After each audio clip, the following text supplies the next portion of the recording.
తూర్పుగోదావరి జిల్లాలో ఆకివీడు ఘటనపై రాజకీయ ఉద్రిక్తత మరింత పెరిగింది. దళితులపై దేశద్రోహం కేసులు నమోదు చేయడం రాజకీయ వేధింపులేనని మాజీ ఎంపీ హర్షకుమార్ సంచలన ఆరోపణలు చేశారు. ఆకివీడు ఘటనలో 57 మంది దళితులపై నమోదైన కేసులు అక్రమమని మండిపడ్డ ఆయన రాజమహేంద్రవరం సెంట్రల్ జైలు వద్ద బెయిల్పై విడుదలైన మహిళలు, పురుషులను కలిసి స్వాగతం పలికారు.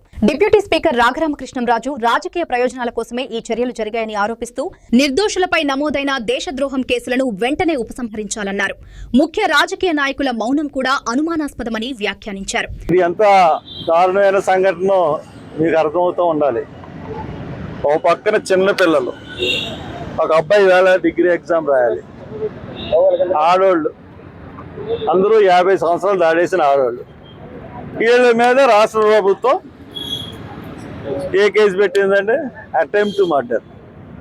వీళ్ళ పేర్లు ఏదో ఎవరైతే ముగ్గురు దెబ్బతిన్నారో వాళ్ళకి తెలియదు, వీళ్ళు ఎవరో వాళ్ళకి తెలీదు. వాళ్ళు కూడా ఆ దెబ్బలు తిన్న ముగ్గురిని కూడా వీళ్ళు చూడలేదు. నేను వీళ్ళతో మాట్లాడాను, అదే స్పష్టంగా చెప్పారు వాళ్ళు ఎవరో మాకు తెలీదు, వీళ్ళని ఎందుకు తీసుకొచ్చారో తెలీదు. ఎన్నో శ్రీరామనవమి రోజున వచ్చి అయ్యింది గొడవ. 29వ తారీఖున 27వ తారీఖున జరిగింది. 27 నుంచి ఈ రోజు వరకు కూడా ఆకివీడు ఎవరిని వెళ్ళనివ్వట్లేదు. ఈ రోజు వరకు కూడా నేను 2 సార్లు వెళ్ళడానికి ప్రయత్నిస్తే హౌస్ అరెస్ట్ చేశారు, ఓసారి పాలకొల్లు ఆఫ్ చేశారు. నాకు పర్మిషన్ ఇస్తా అన్నారు కానీ ఇవ్వలేదు.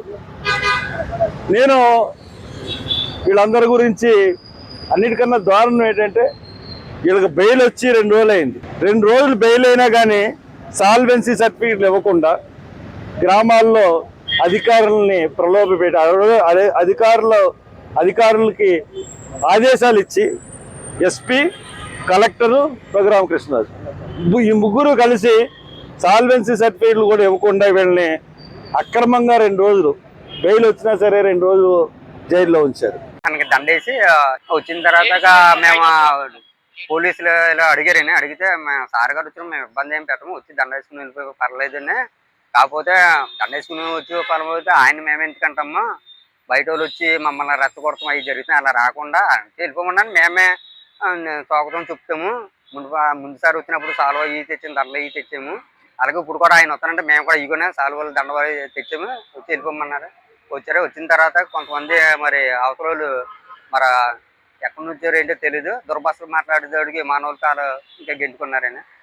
ఒక రాజ్యాంగబద్ధమైన పదవిలో ఉండి ఉన్నటువంటి 420 కేసులు ఎదుర్కొంటున్నటువంటి డిప్యూటీ స్పీకర్ రఘురామరాజు వందలాది మంది పోలీసులతో, వందలాది మంది అనుచరులతో ఆ పేట మీదకి దాడికి వెళ్ళి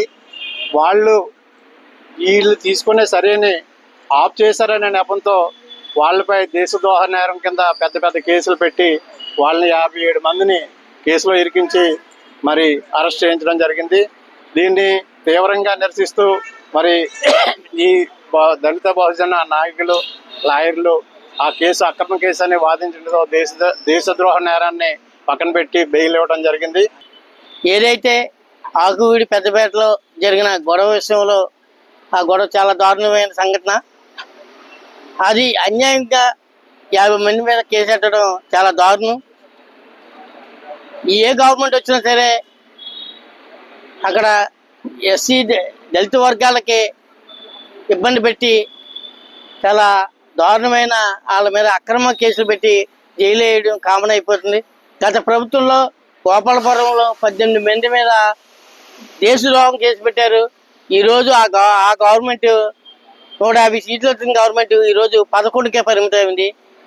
ఏదైతే 164 వచ్చిన కూటమి ప్రభుత్వం ఏదైతే ఎరిగిపోతుందో ప్రజా వ్యతిరేకత వస్తే ఏ కూటమి కూడా నిలబడదు. రాజమండ్రి సెంట్రల్ జైల్లో ఉన్నటువంటి 10 మంది రిలీజ్ అవుతున్నారు. అందులో 5 జెంట్స్, 5 లేడీస్. వాళ్ళకి అదే రిలీజ్ సందర్భంగా వాళ్ళకి శుభాకాంక్షలు తెలియజేస్తున్నాం.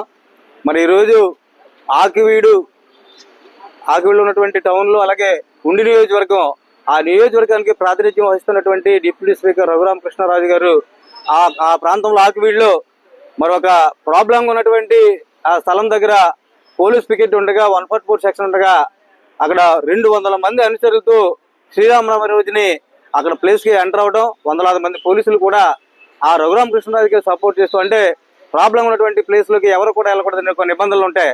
ఆ నిబంధనలు ఉల్లంఘిస్తే మరి పోలీసు వారే సహకరించి ఆ ప్రాంతంలోకి వాళ్ళందరూ. డిప్యూటీ స్పీకర్ శ్రీ రఘురామకృష్ణరాజు గారి పదవి వ్యామోహం వల్ల ఇంతమంది దళితులు జైలుని పాలయ్యారంటే ఇది చాలా సిగ్గుచేటు అండ్ చాలా బాధాకరం. ఆయన ఏదైతే ఒక సర్వే చేయించుకున్నాడో, ముఖ్యమంత్రి అభ్యర్థి కింద మీరు జగన్మోహన్ రెడ్డిని ఎన్నుకుంటారా, చంద్రబాబు నాయుడుని ఎన్నుకుంటారా, రఘురామకృష్ణరాజుని ఎన్నుకుంటారా అని చెప్పి ఆయన దగ్గర సుమారు 90 లక్షల రూపాయలు ఖర్చు పెట్టి ఒక సర్వే చేయించుకున్నాడు. ఆ సర్వేని ఆర్ఎస్ఎస్ బీజేపీ అధిష్టానం దగ్గరికి తీసుకుని వెళ్ళి సబ్మిట్ చేస్తే వాళ్ళు చాలా క్లియర్గా రఘురామకృష్ణరాజు గారికి చెప్పినటువంటి ఇన్స్ట్రక్షన్స్ ఏంటంటే, గూగుల్ ట్రెండ్లో చంద్రబాబు నాయుడికి జగన్మోహన్ రెడ్డికి ఉన్నటువంటి క్రేజ్ మీకు లేదు రఘురామకృష్ణరాజు గారు, ముందు మీరు క్రేజ్ పెంచుకుని రండి అని అన్నారు. దాంట్లో భాగంగానే ఆయన చూస్తున్నటువంటి కుట్రపూర్వక రాజకీయం ఏంటంటే, ఆయన సెల్ఫ్ ఎజెండాతో ఆయన వ్యక్తిగత క్రేజ్ పెంచుకోవడానికి రాష్ట్రంలో మత కలహాలను సృష్టిస్తున్నాడు. ఈ ఆకివీడి ఘటనే దానికి పూర్తి నిదర్శనం. నిజానికి రఘురామకృష్ణరాజు గారు ఎస్సీ హోదా తీసేసే అంత కెపాసిటీ ఉన్న మనిషి అని మేము అనుకోవట్లేదు. ఆయన